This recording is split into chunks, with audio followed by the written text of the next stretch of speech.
থানার সামনে এভাবেই আওয়ামী স্টাইলে সাংবাদিকদের ওপর হামলা চালানো হয়।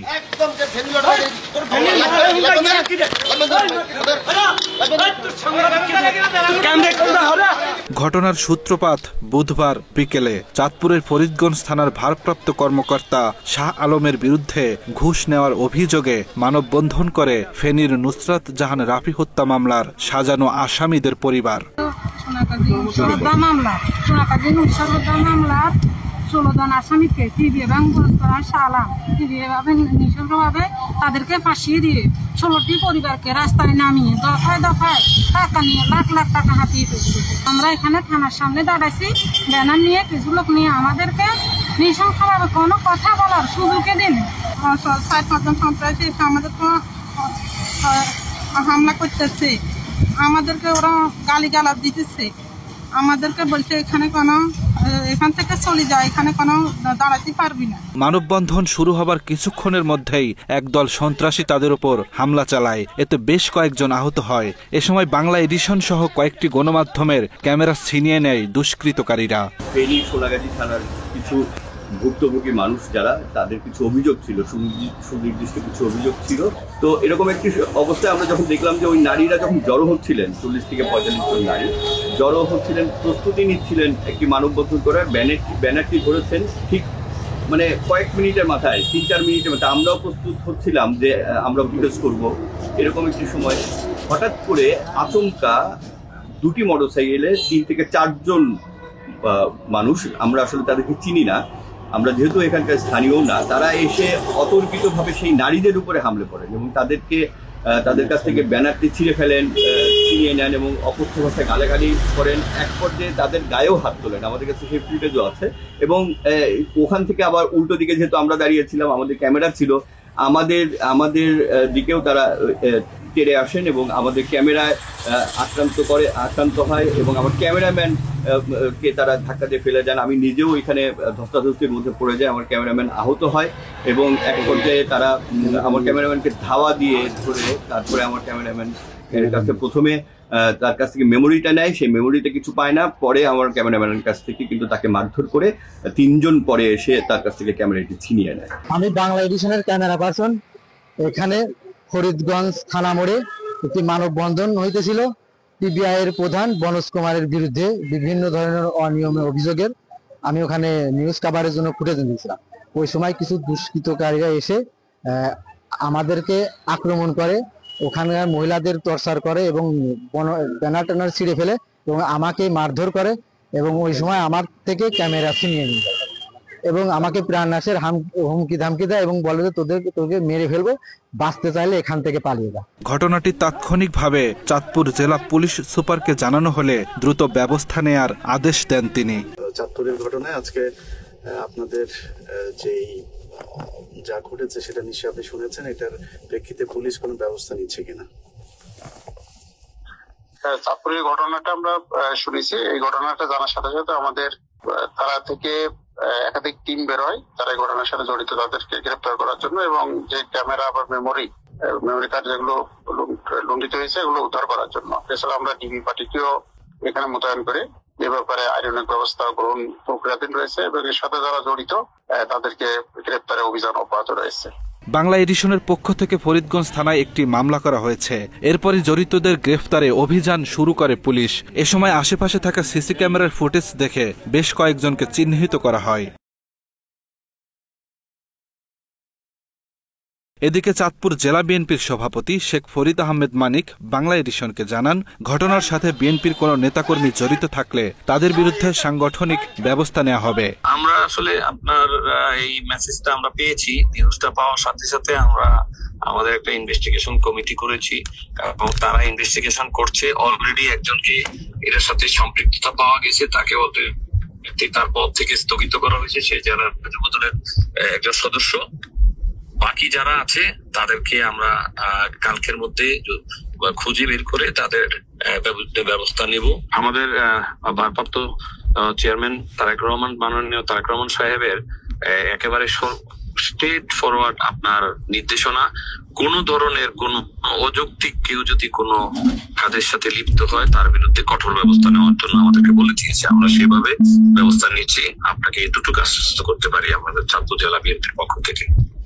এবং আপনাকে ধন্যবাদ। আমাদের যদি কোনো ভুলভ্রান্তি হয় আপনি সুন্দর দৃষ্টিতে দেখবেন। মাত্র 30% টাকায় জমির মালিক হয়ে নতুন বাংলাদেশের গড়ে তোলার স্বপ্ন দেখা বাংলা বসতি। ঘটনার শুরু ফেনী জেলার সোনাগাজীর আলোচিত মাদ্রাসা ছাত্রী নুসরাত জাহান রাফির আত্মহত্যার মামলাকে কেন্দ্র করে। আত্মহত্যার ঘটনাকে হত্যা মামলায় রূপান্তর করে নিরীহ মানুষদের নির্যাতন ও হত্যা মামলায় ফাঁসানো হয়। এরপরই ওসি শাহ আলম পিবিআইয়ের সাবেক প্রধান বনজ কুমারের ভয় দেখিয়ে আদায় করে নেয় বিপুল পরিমাণ অর্থ। সেই টাকা ফেরত দেওয়ার কথা বললে গড়িমসি শুরু করে ফরিদগঞ্জের ওসি শাহ আলম। ওসির দেয়া আশ্বাসে টাকা না পেয়ে ভুক্তভোগী পরিবার ও স্থানীয়রা ফরিদগঞ্জ থানার সামনে শাহ আলম ও বনজ কুমারের গ্রেপ্তারের দাবিতে মানববন্ধন শুরু করে। এ সময় ওসি শাহ আলম সন্ত্রাসী বাহিনী দিয়ে হামলা চালিয়ে মানববন্ধন পণ্ড করে দেয়।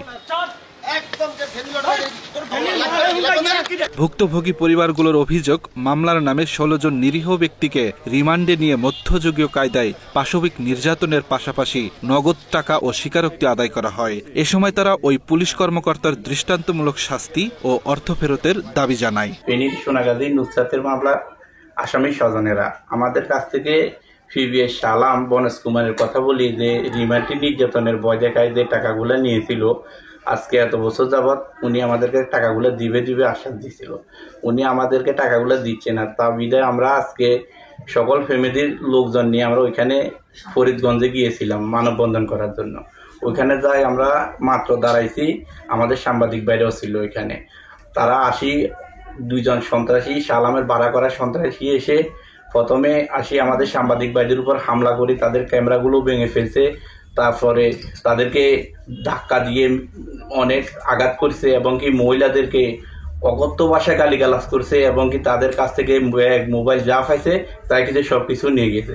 সিভিল ড্রেসে আঙ্গো ব্যানারটারে সিডি মিডি হালাই দিয়ে আঙ্গর ধাক্কায় ঢুকায় মহিলাদের করে আমাদের হাতে একটা ব্যাগ ছিল, ব্যাগে 2টা ফোন ছিল, ফোনটা নিয়েছে আমাদের জোতা মোতা সিডি সব সরকার করে ধাক্কায় মহিলা উন্নত তদন্ত করে দেখবেন। আমরা এই পিবিআই শাহ আলমের বনজ কুমার আমরা বিশ্বাস চাই, উন্নত তদন্ত চাই, কিন্তু এই লোকগুণ তাড়াতাড়ি করে গ্রেপ্তার করবেন।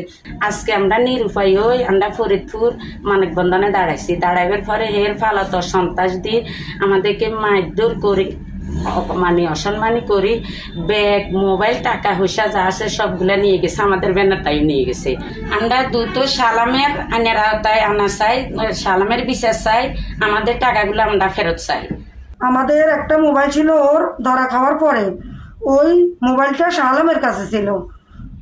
ওটা সিম খুলে সব কোন টাইমে কি ওর অ্যাকাউন্টে কি আছে, কোন জায়গায় আছে, ও তো ব্যবসা বাণিজ্য ছিল, সব টাকা মেসেজে উনি টাকা বলতে আপনাদের কাছ থেকে এত টাকা ছিল আমাদেরকে দিতে হবে, নয়তো আপনার হাজব্যান্ডকে মেরে ফেলবো।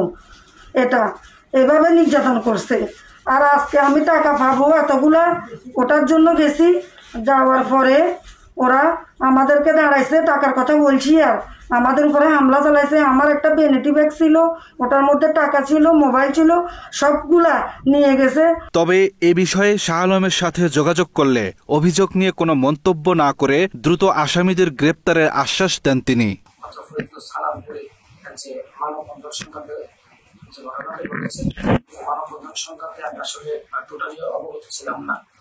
পরবর্তী উক্ত ঘটনা সংক্রান্ত জনাব রাকিবুল হাসান থানায় একটি লিখিত অভিযোগ দায়ের করেন। আমরা এজাহারপ্রাপ্তির সাপেক্ষে অতি দ্রুততর সময়ের মধ্যে মামলাটি রুজু করি। আসলে যে বিষয়টা হয়েছে সেটা অবশ্যই নিন্দার জন্য ন্যাক্কারজনক একটা ঘটনা, অনাকাঙ্ক্ষিত একটা ঘটনা। তবে আমরা যতক্ষণ না পর্যন্ত আসামিদেরকে গ্রেফতার করতে পারতেছি, তাদেরকে জিজ্ঞাসাবাদ করতে পারতেছি, ততক্ষণ পর্যন্ত তাদের কি উদ্দেশ্য ছিল সেটা আসলে আমরা এই মুহূর্তে বলতে পারতেছি না। তবে আমরা তদন্তের সাথে শীঘ্রই তাদেরকে আশাবাদী গ্রেফতার করতে পারবো এবং গ্রেফতার করতে পারলে এই প্রশ্নের আসলে উত্তরটা আমরা তৈরি করে আনতে পারবো আশা করি। জানা যায় ঘটনাস্থলের পাশেই উপজেলা পরিষদে বিএনপির সমাবেশ চলছিল। সেই সমাবেশ থেকে মোটরসাইকেলে এসে ব্যানার ছিনিয়ে নেয় ফরিদগঞ্জ উপজেলা বিএনপির সাবেক সদস্য সচিব আব্দুল মতিন ও হরিদার দক্ষিণ ইউনিয়ন বিএনপির সাবেক সেক্রেটারি মোহাম্মদ শাহজাহান। তাদের নেতৃত্বে বিএনপির কিছু নেতাকর্মী বাংলা এডিশন টিমের ওপর হামলা চালায় এবং মানববন্ধন পণ্ড করে দেয়। এই ঘটনার পর ইতোমধ্যেই আব্দুল মতিনের সব ধরনের দলীয় পদ স্থগিত করেছে জাতীয়তাবাদী যুবদল। এক বিবৃতিতে বিষয়টি নিশ্চিত করেছে যুবদলের কেন্দ্রীয় নির্বাহী কমিটি। নতুন বাংলাদেশে পতিত আওয়ামী লীগের মতো কোনো রাজনৈতিক দলের কাছ থেকে এমন সন্ত্রাসী কর্মকাণ্ড দেখতে চায় না সাধারণ মানুষ। আব্দুল্লাহ শেখ, বাংলা এডিশন।